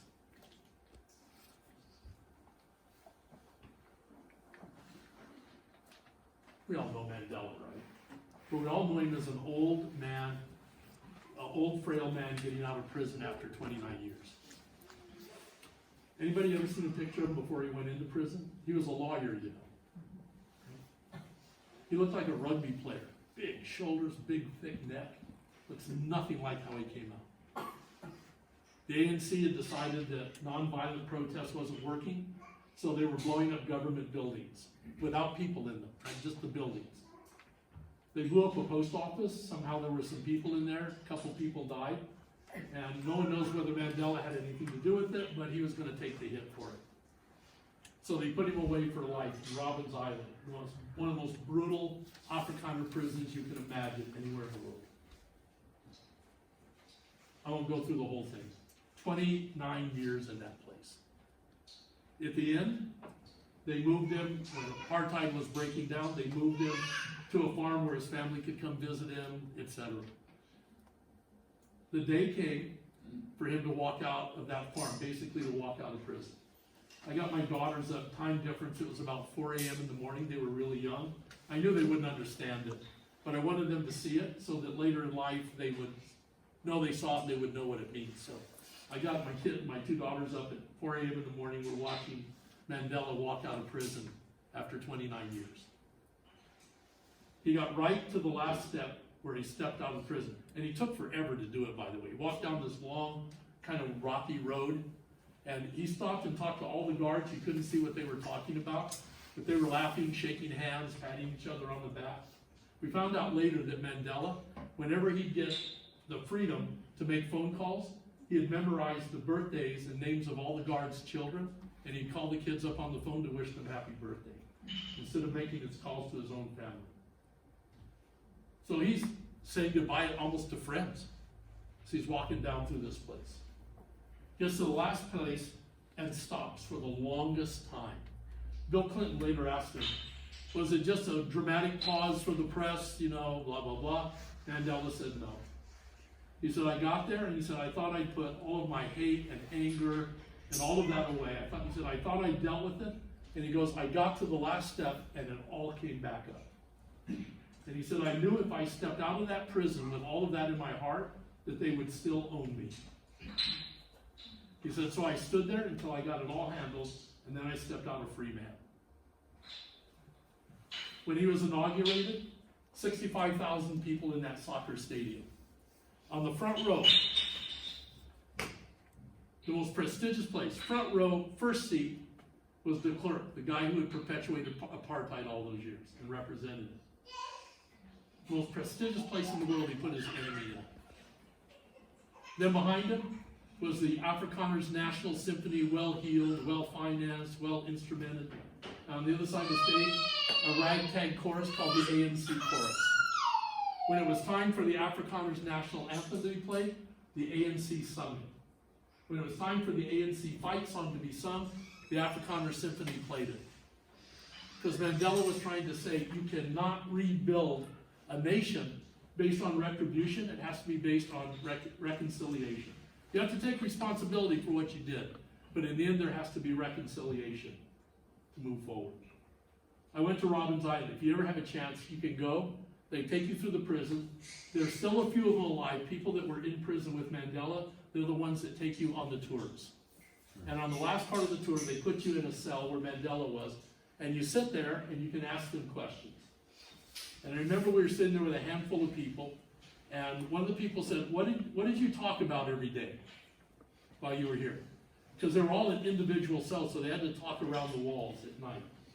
And the guy said, we talked about two things. He said, number one, we talked about philosophy. And he said, over 29 years, we talked ourselves out of Marxism and into democracy, so that people could be free and happy. He said, the second thing we did, we talked about how we were going to run the country when we got out.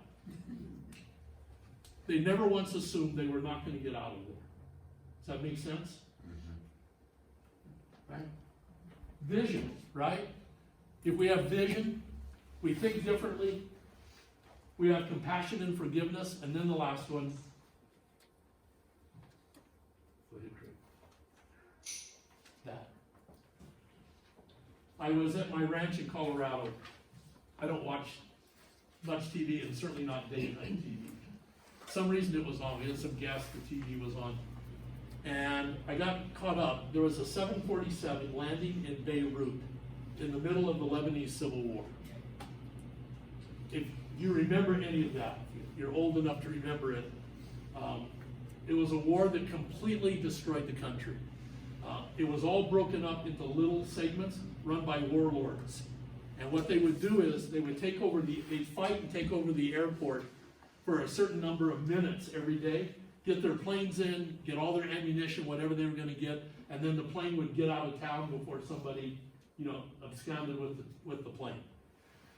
There was an orphanage outside of Beirut, about 40 minutes outside, run by a woman by the name of Sister Jean Martin. An amazing woman. This orphanage, all the kids in it were either physically or emotionally severely handicapped. Anyway, the building had been bombed, there was no roof, half walls, and they were keeping the kids alive underneath cardboard boxes. And so Sister Jean Martin calls her friend up, Mother Teresa, and says, come help us rebuild the orphanage. So Mother Teresa said, okay.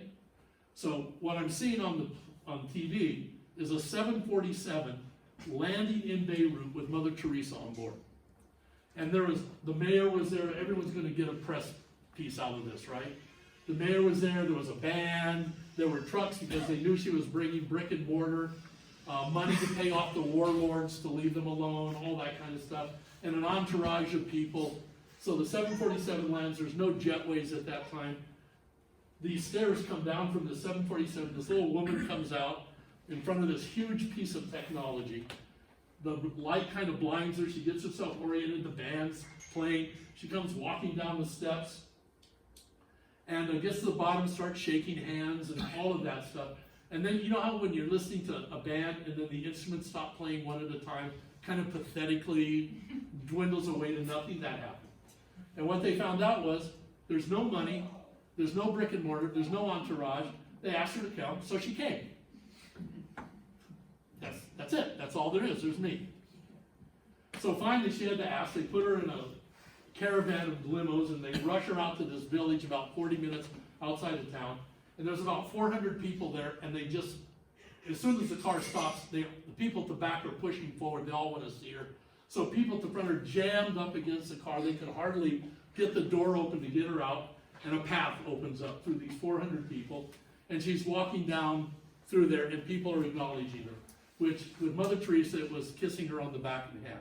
I know Craig's office are huggers, but it was kind of inappropriate to hug Mother Teresa, run up and hug Mother Teresa. So people would kiss her the back of her hand or just put their forehead down. She does all of that, and then she spotted the kids. And she was done with the politics. She went over, she sat down on a brick, I'll never forget it, and she picked up this 14, 15-year-old boy that's like this. You don't even know if he knew he was alive. And she sat there, and she started singing to him, and looking in his eyes. And I have to tell you, I'm 3,500, 4,500 miles away. I could feel what was going on there in that moment. I met a man, a medical doctor who worked with Sister Jean Martin, who said, I was there that day. And he goes, everything you said is absolutely true. You could hear a pin drop. in these 400 people. Nobody was moving, including the camera people. And all of a sudden, this woman comes pushing through the crowd, stands right in front of Mother Teresa, doesn't say a word, peels her arms off this boy, scoops up this boy, turns around, walks back through the crowd, taking him home to raise as her own. Mother Teresa picks up a little 8-year-old girl. A little while later, someone comes up, takes the 8-year-old girl out of her arms, takes her home. At the end of the day, all the children had been adopted into loving homes. I heard someone at the back of the room one day go, that was a great plan. That was no plan. You couldn't have planned that in a million years. It's what? It's how she showed up. How do you show up in life? Just worrying about the disease down in the valley? Building the cliff, his foot's on the cliff, cleaning up the interferences to your nervous system, eating well, thinking well, eat well, move well, think well. You follow me? That's how you build the cliff. Craig and them will take care of you on that. But really, as human beings, with this amazing potential we have inside, an unlimited potential for compassion and forgiveness and love and vision, when we bring that to the table, we transform the world. We transform the world. That's slide, Chris. So here are 5 things I'd recommend that you do in the next 24 hours. Fair game? So here you go. If you don't remember anything else, go home and do this. I'm going to do the last one, the first one last. Number 1, refer someone to the office. I don't get anything out of this. Refer them to a chiropractor. If they're in New York, Craig will give you a name in New York. It's a matter of integrity. To do things that we know will impact people's lives in a positive way, and all it takes from us is some motivation for them to get going. Fair game? Do it. Do it.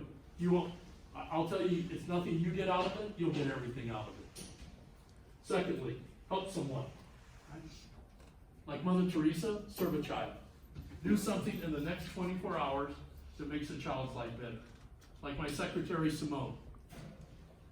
What she did was, she called up big sisters, found kids that were in foster homes, and took one of the girls and kept her on a Saturday, kept her overnight, and she's changed her life. I watched this girl that she did, and she's doing bunches of them now. That little girl went from, like Simone, from a foster care home, she's now grown up and in college. Do something for a child in the next 24 hours. We should all, we're all blessed, you know, but none of us got here by ourselves. The richest man I ever met in chiropractic was also one of the most humble. His name was Bill Harris. Wore a little red hat. He was a friend of Warren Buffett's. It wasn't that he made a billion, or he was actually, when he died, was worth 40 million. The way he made his money, along with Warren Buffett, he was one of the early investors in Aflac. That's where he got his money. Bill was an orphan, and at just the right time, someone gave him a hand up. He was the cheapest guy I've ever met in my life. $40 million. He would take me and another guy out to lunch to a place called Folks, right? If you ever go to Atlanta, it's a cafeteria that has the cheapest, worst food you can possibly have. So he took us out to lunch. It was $13.50 for the 3 of us. And he left a 50-cent tip when we left. But he gave Life University $3.5 million. He gave the Palmer Center for Research almost $1 million. And what was even most amazing, whenever he finds students, which he found them all the time, that were struggling, maybe having to drop out of school financially, he gave them a leg up because someone had helped him. We're all blessed by somebody in our lives. We need to pay it forward. We need to bless someone. And the last one is, if you do nothing, do this one. Call someone up that's meaningful to you. This is about gratitude. Gratitude changes your life, you know. One of the things in the app that's coming out is, how do you learn to have an attitude? How do you become gratitude? And they've done studies at Harvard. If you, every evening before you go to bed, send out 3 letters or 3 emails, whatever you do, to people who you're grateful for. You explain why, and you thank them, and you keep a journal of that for 21 days. So that's 21 times 3, that's 63 people, if I'm right. They say at the end of 21 days, your brain, when you walk into a room like this, the first thing your brain will automatically do is scan the room for the positive rather than the negative. You can literally train your brain with gratitude. You follow me? And it's simple. 3 emails a day before you go to bed, and then write it down why you sent it to those people. Got it? Keep track of it. But here's how you start. Start with one person, and just, if you can see them, see them. If you can't, like my dad, I decided to call him up. I told you my dad was this kind, gentle guy. He and my mom were together 50 plus years before he passed away. But you know what? I never saw my parents kiss. I never saw them hold hands. I know they loved each other, but that wasn't their generation. You follow me? It just wasn't. And my dad, I don't ever remember my dad saying how much he loved us. We just knew he did. But I grew up in that generation. I like to talk about that stuff. So I called him up one Sunday, and I wanted to tell him what he meant to me. He has no idea what's coming. So he couldn't give me an opening. Even if he knew it was, he couldn't give me an opening. So finally I just blurted out, and you may have to do this. Dad, I love you. It got really quiet on the phone. And then I just started talking to him about all the things he'd meant to me in my life. I have no idea how long it went on. Could have been 5 minutes, could have been 20. When you're in that zone of gratitude, literally time ceases to exist.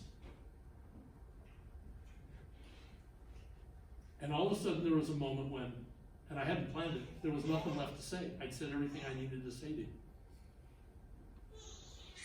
And then there was this long pause, like how do you wrap that up? There was this huge long pause. And I could tell he was crying and I'm choking out things on my end of the line. And then this long pause came, and he goes, "Great, want to talk to your mom?" I